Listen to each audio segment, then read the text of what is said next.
Hello students, how are you. आज हम CBSE class 10 mathematics के चैप्टर 6 ट्रायंगल्स की एक्सरसाइज 6.4 का क्वेश्चन नंबर 5 सॉल्व करेंगे। क्वेश्चन 5 क्या कहता है कि अगर किसी ट्रायंगल एबीसी में एबी का मिड पॉइंट डी हो, बीसी का मिड पॉइंट ई हो और एसी का मिड पॉइंट ए हो, है ना, तो क्या बताना है, ये पता करना है area of DEF upon area of ABC. इसको मैं सॉल्व करने के लिए क्या करूंगा, एक तो मिड पॉइंट थ्योरम को यूज करूंगा, ठीक है, इसको यूज करेंगे मिड पॉइंट थ्योरम और उससे हम इसको प्रूफ कर देंगे। ठीक, कैसे होगा देखो जरा। Since in the mid point theorem, है ना, मिड पॉइंट थ्योरम का ध्यान रखना, since D and F R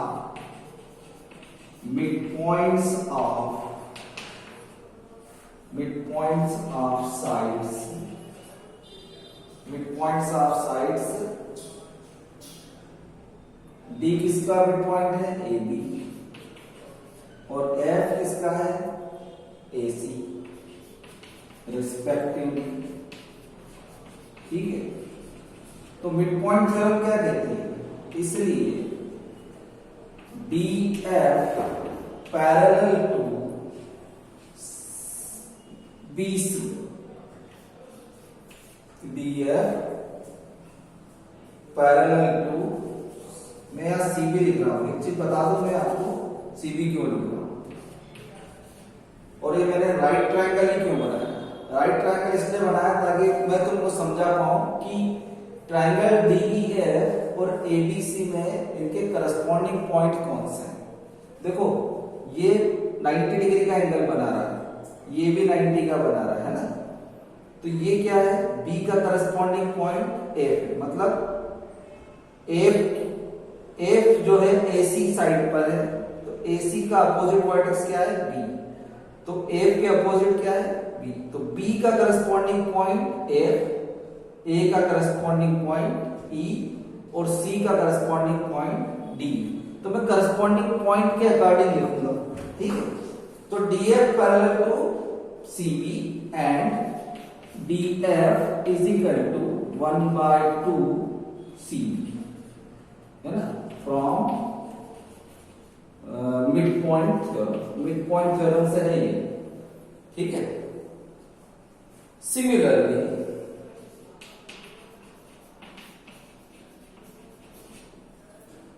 फिर से देखना, अब सिमिलरली जैसे DF BC के पैरेलल हुआ, ऐसे ही EF किसके पैरेलल होगा,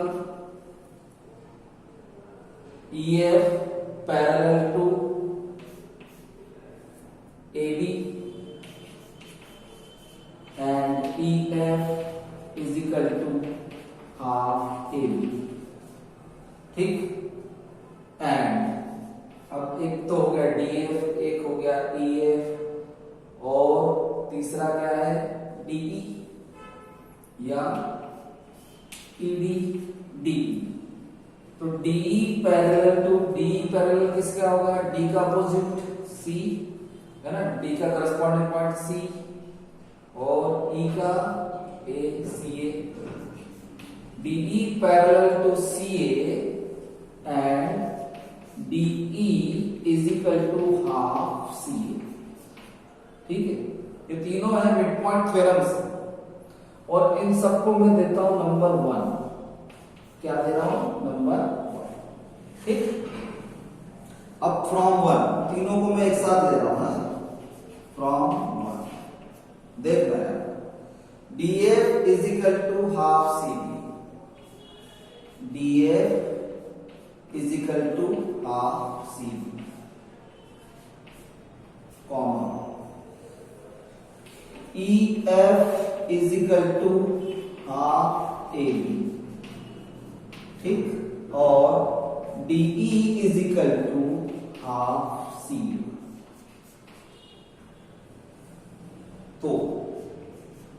अब मैं DF और CB इसका रेशियो निकाल रहा हूं, DF/CB क्या हो जाएगा, ये 1/2। CB को नीचे ले आया डिनोमिनेटर में, ऐसे EF/AB क्या हो जाएगा, 1/2। और ऐसे ही DE/CA क्या हो जाएगा, 1/2। अब देखो ट्राइंगल DEF और ट्राइंगल ABC, और DEF और ABC नहीं, अब इसको ऐसे समझना, D का क्या है करस्पॉन्डिंग पॉइंट C, B का F, तो ABC का करस्पॉन्डिंग ट्राइंगल कौन सा है, EFD। तो ट्राइंगल EFD और ट्राइंगल ABC ये क्या है, दोनों ट्राइंगल की साइड्स क्या है, सेम रेशियो। तो corresponding sides are in same ratio in triangle, corresponding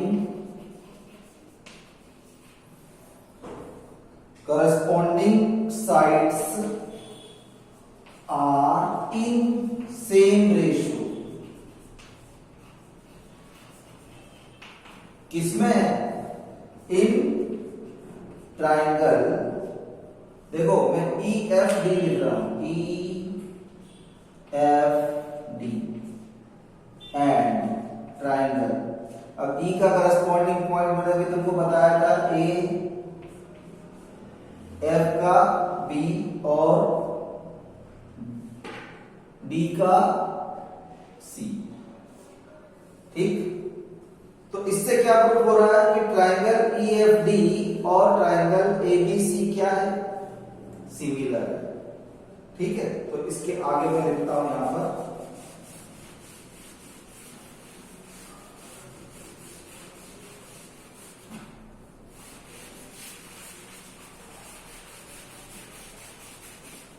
तो इससे क्या प्रूफ हो रहा है, तो triangle EFD similar to triangle ABC। कौन सी सिमिलरिटी लग रही है, साइड, क्योंकि साइड्स क्या है, करस्पॉन्डिंग साइड से रेशियो में बाय SSS, ठीक है। अब ये करस्पॉन्डिंग हो गए, तो एरिया क्या होगा, एरिया का रेशियो, तो एरिया ऑफ DEF। अब देखो, अब एक चीज और ध्यान रखना,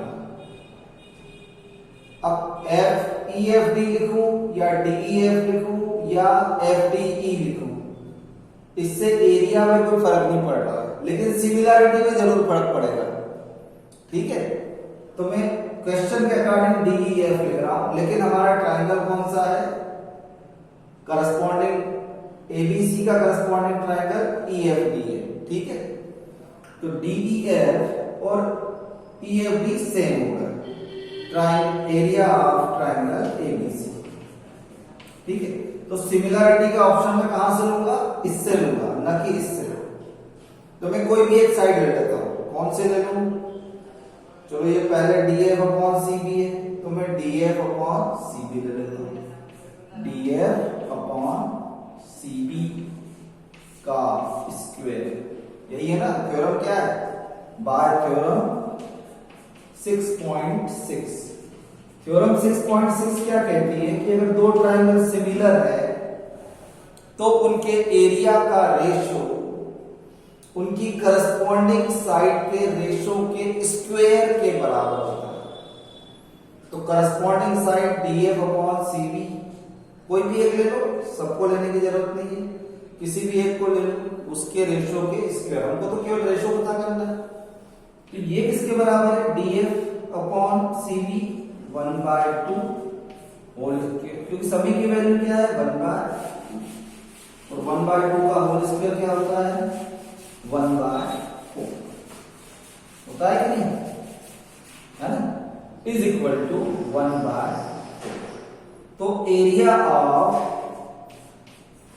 DEF upon area of ABC is equal to 1/4। ये आंसर है। यहां पर ध्यान रखना, सिमिलरिटी में हम पॉइंट को एक्सचेंज नहीं कर सकते, लेकिन एरिया में हम पॉइंट को इधर उधर कर सकते हैं, है ना। डी की जगह ए लिख दिया, ई की जगह एफ लिख दिया, या DFE लिख दिया, FED लिख दिया, इससे हमारा एरिया चेंज नहीं होगा, लेकिन सिमिलरिटी में जरूर फर्क पड़ता है। कहां पर? अगर मैं ई की जगह एफ लिख दूं और एफ की जगह डी लिख दूं, तो यहां दोनों ट्राइंगल की सिमिलरिटी में करस्पॉन्डिंग पॉइंट क्या होंगे? बदल जाएंगे, तो वो सिमिलर नहीं रह पाएंगे उस कंडीशन में, ठीक है। तो सिमिलरिटी में हम पॉइंट को इधर से उधर नहीं कर सकते, लेकिन एरिया लिखने में हम कर सकते हैं। तो DEF कहो या EFD कहो, दोनों ट्राइंगल सेम और उनके एरिया भी सेम, ठीक, क्लियर। उम्मीद है सबको समझ में आ गया होगा। Thank you very much, God bless you all. Please like, share and subscribe my channel. God bless you all.